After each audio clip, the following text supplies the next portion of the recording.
Scobie. What's happening here today? I'm not quite sure myself. As told as ever, but it feels like hell.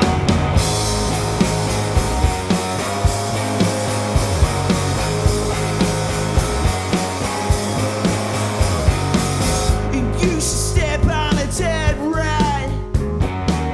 It might be good for you. You could wake up on Sunday morning and be on the news. So take your pity home if that's the way.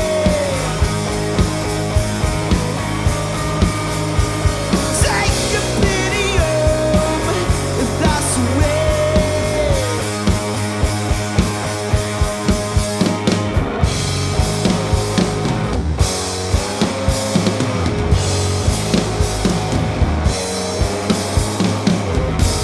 Come on and we'll start again. The man outside, he's got no friends, and he wonders why himself.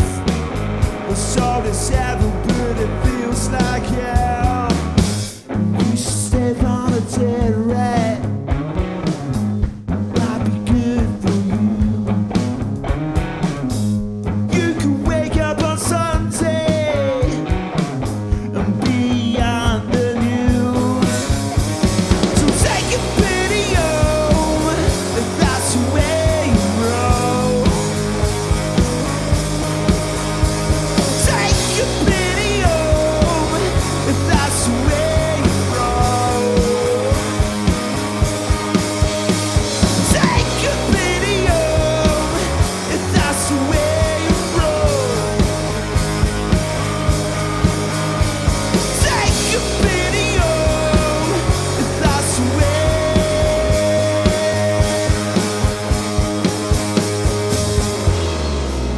It's your style that is fleeting.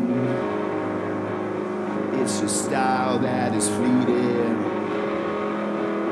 It's your style that is fleeting. It's your style that is fleeting. It's your style. It's your style. It cramps your style. It cramps your style. It cramps your style. Your style. Your style. Cramps your style. It cramps your style. It cramps your style. Cramps your style. Cramps your style. Cramps your style. It cramps your style. It cramps your style. Cramps your style. Cramps your style.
Talk about the things you said, even though you know the sky's the limit. Talk about the things you've done, even though there's nowhere left to run.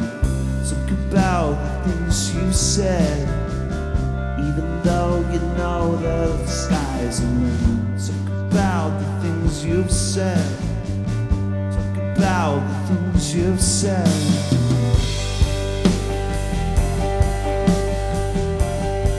Come and jump on board.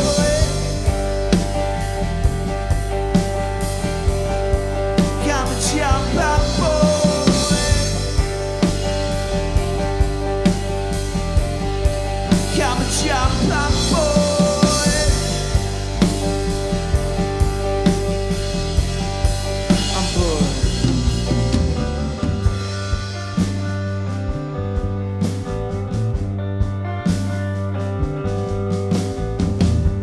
about the things you've said, even though you know the sky's the limit. Talk about the things you've done, even though there's nowhere left to run. Talk about the things you've said, even though you know our love's not dead. Talk about the things you've said.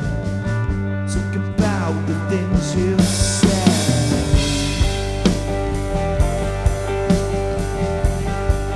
I'm a champion boy. I'm a champion boy.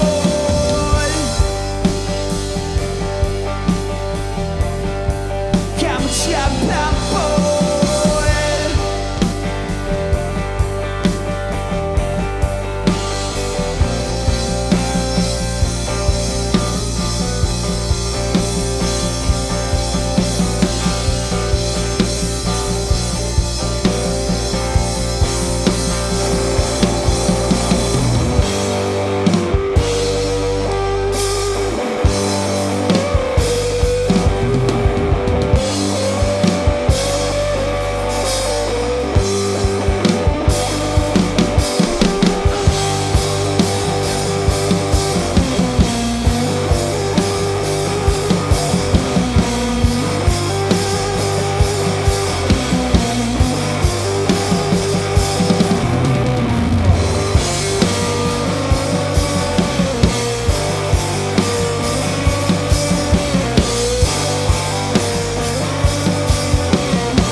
Hey guys, how are we doing?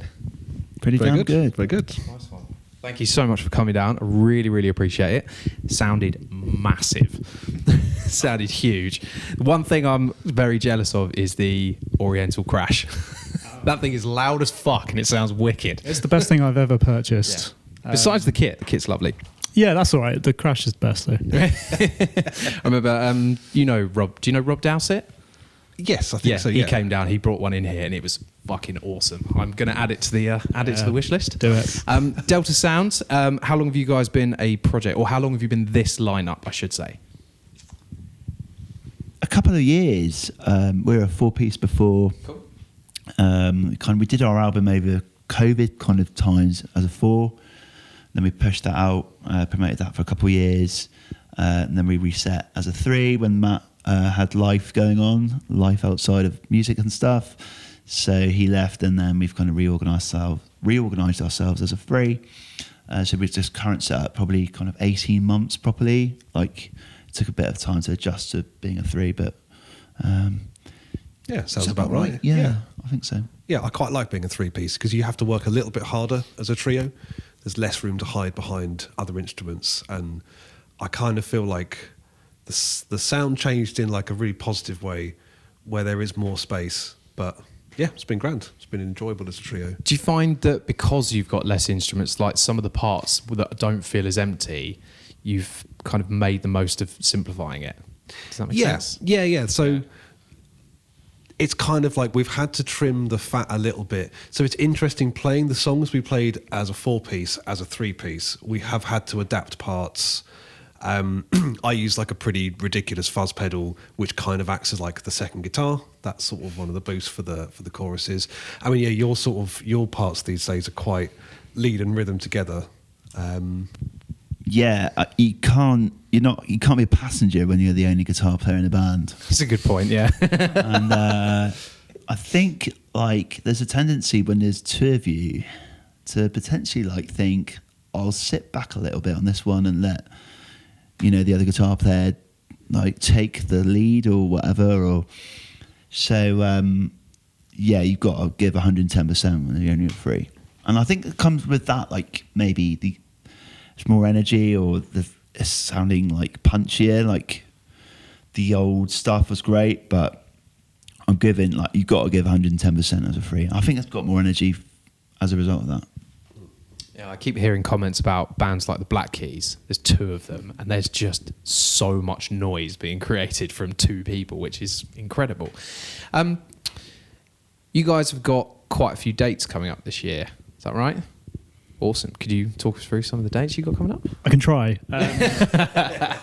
So yeah, we quite often play the Old Dispensary in Camberwell. It's a good fun. It's a pub gig, isn't it? But it's a good place. Yeah. That's kind of our go-to. We're there 26th of March. So I don't know when you're going to see this. You may have missed it. And then various things coming up. So we've got Maidstone Fringe Festival. Myself and Andy, born and raised Maidstone. One is still there. We love doing that gig. I can't remember which venue we're at. So we're at the Market House on the Saturday. It'd be Saturday afternoon sometime. 2nd of May. 2nd of May. Yeah. And then, big one for us. We're at the Troubadour in Chelsea, of all places, on the 6th of June, which will be a lot of fun. That's a really good gig. So hopefully see you all there. It will definitely be out before the 6th of June. Okay. And I also if missed... it's not, I have failed as a human. You can tell who's in charge of the calendar because I missed probably the best gig we've got on the 11th of April. Nope. 12th of April. 18th of April. Yeah. There you go. I've got a few calendars. 18th of April playing South by Southeast, again, Camberwell, at Dash the Henge. So, yeah, great little record shop and a great weekend festival in South London. So, yeah, come along to that. That's going to be great. And it's all free as well. Very nice. Very nice. Do you guys, I tend to ask this question to most bands now. Do you guys prefer live shows or do you prefer studio? It's a difficult question to answer because I know there's like techie at the end here. Yeah, so obviously I love recording. I've been sort of like recording my own music and with the various bands for years and years. But I mean, they're really different. So obviously like a recording day can be really long. That can be like a 10, 12 hour day. And like the waiting around with recording sessions and stuff can be a little bit, I don't know, there's like a weird tension sometimes, but it's really enjoyable. And when you get that finished product, that's great. On the same time, obviously with gigging, you're lugging gear. There's the waiting around between sound check and the performance and whatnot. But nothing beats, that hour you're on stage in the pocket and feeding off the audience. So that's a really tough one. Personally, it depends on the day of the week for me. Okay, fair enough. No, and on the studio. True. If like with our latest EP, we recorded in South Bermondsey. I'm not going to remember the name of it again. Attic Sounds with Dave. And I mean, I love just going in and out of there quickly. And we did these 4 tracks in 2 sessions. Before Master Andy mixed it all. So. It was...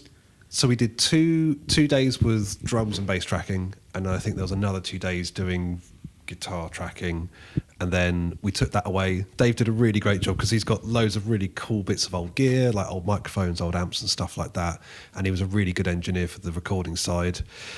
And then we took that away, and Sam and I did vocals, just in like odd little studios here and there, and then I took it away and mixed it all. But yeah, like Leo said, it was in and out. And I think that's that's always like a kind of preferred way of doing stuff. Is like when you're a live band and you work well as a unit, as you can do as much as you can live. Yeah, definitely. Yeah. Well, that's it. Like you said, I think we are a live band, so going in and getting those performances in like 3 takes, and have that sort of energy with it as well. Depends on the environment a little bit though as well. Like, you know, we did the first album we did it down in Cornwall in the middle of nowhere, which was a very cathartic experience, for better term.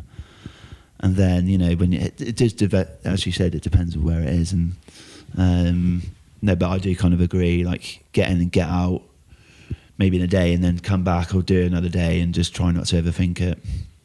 I think, not overthinking it's a huge thing, especially when it comes to things like mixing.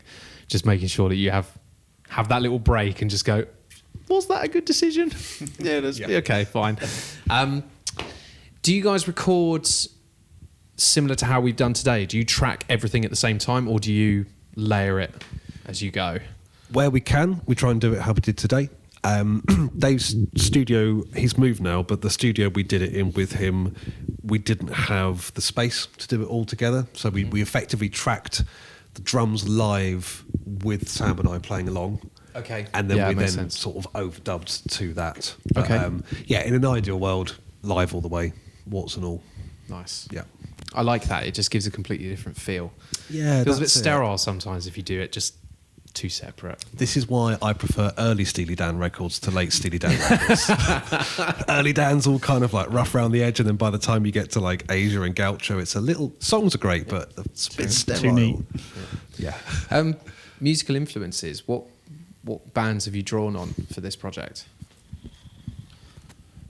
Straight down the line kind of rock bands, really. Like, I think, you know, I grew up in a house, like as a kid, like big blues influence in my household and my family's like involvement in music, and then obviously growing up in like the mid to late 90s, great era of music, so big fan of the Verve and all the bands from that time. And then quite impressionable, like age of like that late teens thing and the indie thing. Definitely nothing from too recently for me, but drawn on. I think we just saw some. There's been some really good actually, Queens of the Stone Age, when we saw them at Glastonbury a few years ago, blew me away, and I thought it's not overly complicated what they're doing. They're just doing it really well, and a bit of a wall of noise thing there. It's like Italian cooking. Yeah, Simple but fucking good. you know, like that is probably the best rock gig I've seen was probably that set at Glastonbury, and War on Drugs before them were amazing as well. So those were two bands I have actually listened to quite a lot, and a bit of Steely Dan, but you're not hearing that on the record. No, I don't really bring the Steely Dan to the Delta Sound. That's the next one. I mean, at the moment, I'm having a bit of a Little Feat moment, so I'm really enjoying a Little Feat record called Feats Don't Fail Me Now, and I'm always listening to White Denim. Leo and I saw them live last year, and that was one of the best gigs I've been to. Yeah, amazing. And yeah, they're just... I think he's got a new record coming out soon, which will be really exciting. But yeah, so for the Delta Sound, it's that kind of scuzzy, kind of rough around the edge, just noisy stuff. And chuck in like actually another band I've been listening to quite a lot, Black Rebel Motorcycle Club. It's kind of like... Don't know them. Might have to check them out after this. And then there's another band called Black Market Karma, who like, I think they're east, like southeast somewhere. They're a really great band, like fully independent band, do all their own thing. So yeah, that's kind of what I've been listening to. Whether or not you're hearing it in the tunes is another thing. Somewhere, is there? No K-pop elements, nothing like that. No. This way you just be like, fuck off. What about you?